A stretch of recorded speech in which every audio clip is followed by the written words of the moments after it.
Advocacy for children and individuals with special needs is key to bringing the needed support and healing for a case like cerebral palsy, which has no known cure. For Busayo, mother of Daniel, who is a cerebral palsy patient, showing love and concern for the welfare of her son is not enough. The society languishes in ignorance. Therefore, attracting adequate attention towards children living with special needs may not come easy without advocacy. I can say I'm a proud advocate for special needs. I always want to tell people, no matter how small, at least to pass the message to them that disability is not a disease. No matter whichever form of disability is not a disease. One thing I've come to realize is that there are a lot of talents embedded in these children. They are not just ordinary. If you are fortunate, fine, I use that word fortunate to have them, you understand, because they are always a blessing in disguise. So that's one thing I've come to realize about them, and there is no place I go, I always want them to know. I always tell them, don't look down on them. And if I have the opportunity to have any encounter with any special need child, in fact, I used to be their friend, as in we connect easily, because one thing about them is they read your mind. So if, like I say, if you come to my house and my child did not jump at you, smile at you, I will suspect you. So that is one thing about me. They are so lovable, they are so kind. So I used to let people know that you need to make them your friends. You need to include them. I remember when my son was in school, I told him he must participate in assembly. Don't leave my child in the class because he's a special need child. You must bring him out for sports. You must include him in what every other person is doing. And they were able to do that. And you see the joy in him. So if I had not talked, definitely they won't know what to do. They will just put him in a place. They are very brilliant. For my son, I know they are very, very brilliant. He is not verbal for now, and he cannot move. We carry him often, but you know the intelligence is there. She'll rather be a part of initiatives that champion her son's cause than wallow in self-pity. One thing we ask of you, one thing that we desire. Without the presence of enough advocacy groups for children with special needs in Nigeria, Bibi Yinkere, who is also a special needs mom, took up the challenge of spearheading a yearly advocacy walk to commemorate the World Cerebral Palsy Day and to help raise its much-needed visibility. My name is Mrs. Bibwara Yinkere. I'm the convener of the Engraced One's Prayer Support and Advocacy Initiative, which is a support group for special needs.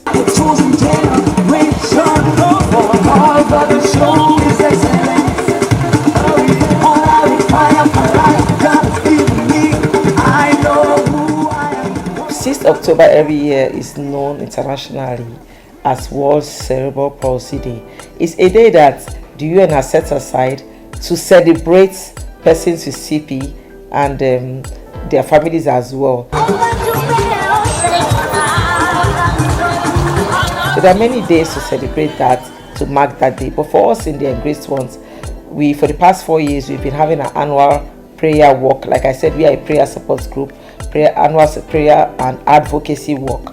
So that was why we had that walk we had it on the 2nd actually, because it was on a Saturday, but the actual day for the celebration is 6th October every year.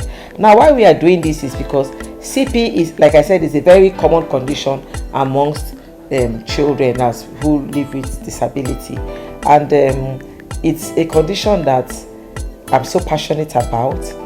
It's expensive to manage, it's difficult to manage, and I just felt that people need to know, because lots of times people don't know. Some people don't even know the difference between CP and maybe a condition like polio. So that's why we are having this day, to let people know about the condition. Busayo has been a beneficiary of the benevolence of Bibi Yinkere through the Engraced One support group. In this interview, she shares her Engraced experience. Okay, Engraced one has been a very great supportive group for me. I'm telling you, I got to know about the group when my son was in school. I think the visionary of the group and my son, the daughter and my son were in the same school.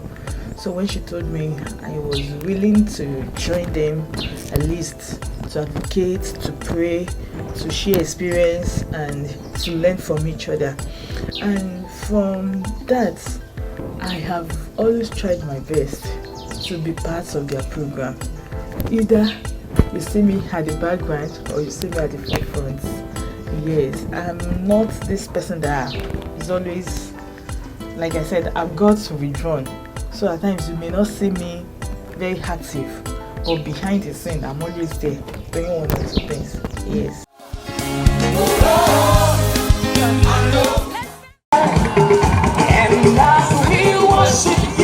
The CP Advocacy Prayer Walk, which started in 2017 with just a small group of family and friends, has grown to becoming a national yearly program, attracting media attention, corporate collaborations, and support from well-meaning individuals from all walks of life. The first one we had was 4 years ago, and that was 2017. We walked from the Apo under bridge to Gudu. We had over 100 people work with us. It was the first time, before it was at like short notice, we mobilized our family and friends, other groups. We had other groups like GKS, Jesus Kids Home for Special Needs. We had Mary Slessor Foundation for Physiotherapy Center, mental health advocates and all those people, experts. So it was massive. We had massive support. We had over 10 NGOs support us in that work. And then when we now had our center in Jikwe, we now decided to move the work, to localize it, to our local, to our environment, because here where we are in Jikwe, the awareness level is very poor. And then we started our center. So we felt, okay, let's do it in a place that we can sensitize the public and then draw their attention to our center, so they know these children, there is a place they can take them to. So 3 years ago, we walked from Karo Market to our center in Jikwe. Then last year, because of the COVID, that one too, we had massive, we even had school children, because we have this, what we call the Engraced Club. We go to primary schools, secondary schools to sensitize the children about special needs, and they were part of that work. We were well over 180. Then last year, because of the COVID, we didn't invite children. Even this year, we didn't invite children because of the COVID. But some parents, of course, came out with their children. We still worked within Jikwe area. We just restricted it. The work was shorter because of the COVID. It was shorter last year and this year. But we had more people come out. This year, in fact, last year I didn't expect much people, but we had like 100 people. This year, we had over 200 people. And last year, we had this walk in Abuja. We had it in Bayelsa. Bayelsa, we had 6 people last year. And then we had Lagos. Lagos, we had 3 centers, just maybe 6 people, 10 people like that. But this year, and we had some other people, some friends abroad who joined us, like Solidarity Works, Loan Works. But this year, we had families, we had people join us from the UK, from America, and then in Bayelsa. In fact, Bayelsa chapter opened up, and we just thought maybe we'll have 20 people. We just informed 1 or 2 families that belong to our group, but are residents in Bayelsa. But to our surprise, they mobilized their friends. Bayelsa had over 200 people participate in the work. It was massive. It was beautiful. We had Kaduna participate in the work as well. We had somebody from Asaba, the Akwa Ibom, Port Harcourt, and we still had people from US, America join in the work. Here in Abuja, we had over 200 people as well. We had in Abuja, then we had in Bayelsa State, we had in Kaduna State, we had in Port Harcourt, in Asaba, and then Cross River. I think it's even 6. Cross River here. Advocacy and prayer work in support of children living with special needs. The work is ongoing. I can see we're all enjoying ourselves. There's fire here. We intend to enlighten parents that have children living with special needs to bring their parents. These children are not, something good can still come out of these children. So we are asking them, don't dump your children at home. Your child living with cerebral palsy, with Down syndrome, with just name it, bring it to our center. We'll make good out of the child.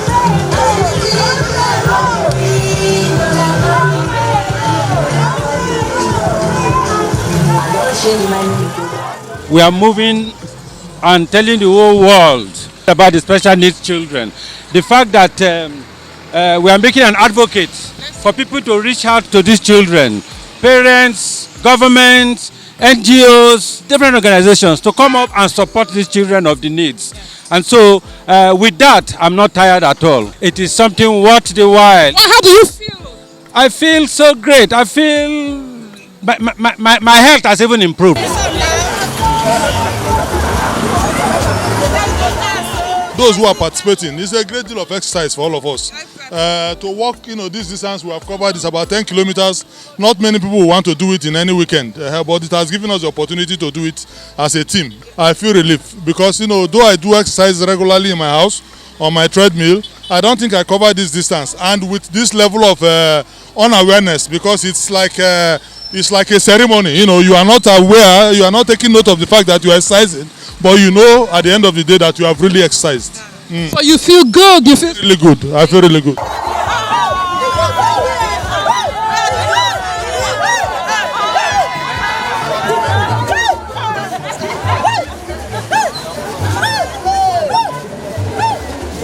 On a good day, would you do this? Would you walk this kilometer distance? Well, maybe because I do walks on my own. It might not be anything. I take walks in the mornings. I take walks from time to time in order to keep healthy. As I am now, I'm almost 60, so it's not tiring. And because it is for a cause, one's strength is renewed.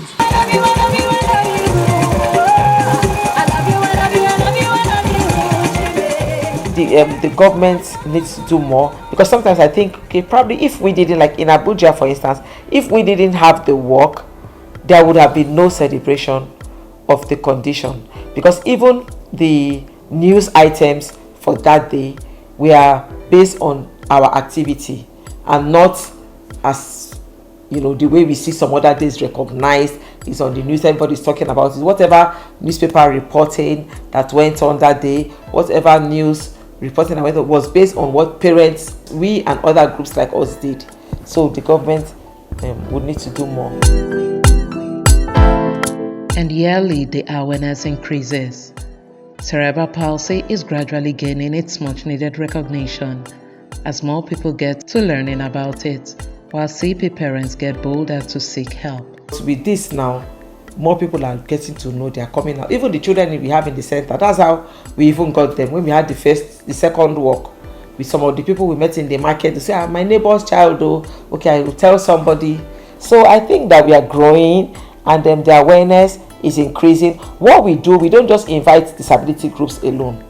We had so many disability groups join us at that program, but then we just invite our friends and family, because the idea is to get everybody to know. Just anybody, you don't need to be like a special parent or anything, just anybody was good enough to come for the walk, and they came, and it was lovely.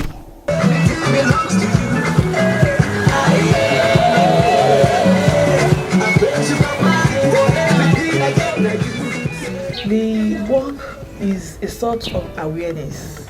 A lot of people that don't know about these children, when they see the crowd, when they see them, what are they doing? Do you understand? They don't have a choice than to listen and see. At times our children are always in the van. So when they say, okay, yeah, saying this type of children are not bad.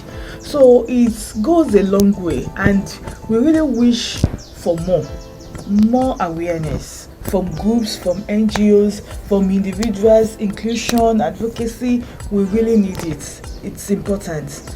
Yes, it's very, very important, and it gives us joy. At least seeing people associating with us make us know that we are not alone. For about 20 years now, I've had to carry my daughter living with autism, and then as we watched her grow, by the time she turned 6, when we saw that she had a little hampering, but we realized that whatever goes on in the house, she's well aware of it. She knows who comes in, who goes out. She knows what is done. One day some people were discussing about breastfeeding. So somebody came to my house and was using feeding bottle. She said, when she started opening her mouth to speak, she said, what did they tell you about this bottle? Have you forgotten about breastfeeding? That is the best. When people are discussing, she will be quiet. She will not talk, but she hears everything. But at the appropriate time, she releases that knowledge. And that is what is happening now. When she opted to do sciences in school, I was afraid. But then one day I started to test her. And she told me, when I was saying, what is this thing called? She said, no, it's actually an equation for the balancing of certain things and certain things. So I left her. So I have come to realize it many years back that children living with special needs are intelligent. I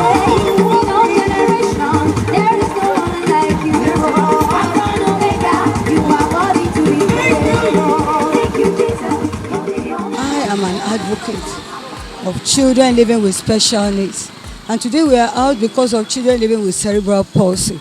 We've seen those who are super intelligent among them, but because of the physical look, society discriminates against them. Society robs them of what is their own share of life. So we are out today to say their lives matter. The life of children living with cerebral palsy matter. And because it is not a disease, it is not contagious. Therefore, society should accept them. Government especially has not done anything for children with special needs. And we're asking them to look into it, to look immediately into it and give them their place. They should make schools inclusive for them. We have a member called Tobiloba Ajayi. Tobiloba has cerebral palsy, but she's a lawyer and she's doing very well. Not in small levels. I think she's working for her PhD now. So why should they be discriminated against? I have a child with autism. I don't discriminate against her. She is living very well. She is going to read medicine. She just finished YF, ECO, and every other exam. There is nothing wrong with them. The physical body might be hampered, but it's not. Their senses, their intelligence is not eroded at all. For advocates like BB, who are passionate about caring and raising awareness for children with special needs, especially those from poor homes, fund is key. Though with little or no financial support from the government and corporate organizations, BB is giving no thoughts to backing out as she hopes for better days ahead. We get funding, we get little support, financial support from our friends, family and friends, but we don't have corporate collaborators for now.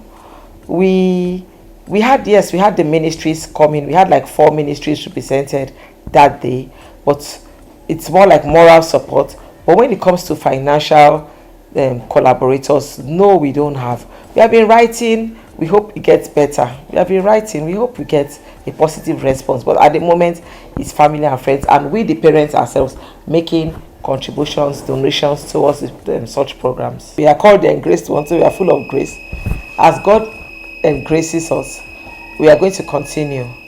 We are going to continue with this work. Even without corporate sponsorship, it's spreading. It's getting bigger and better. So we hope to even have it in more states next year and other years coming. Even in the FCT, we want to hold it. It's our dream that a time will come in all the area councils simultaneously. This work will go on. We want everywhere in Nigeria. We want everybody talking about this condition and thinking about ways they can help individuals with this condition. So we will continue. Yes, the work will go on. It will only get, if there's anything that will happen, is that it will get bigger and better.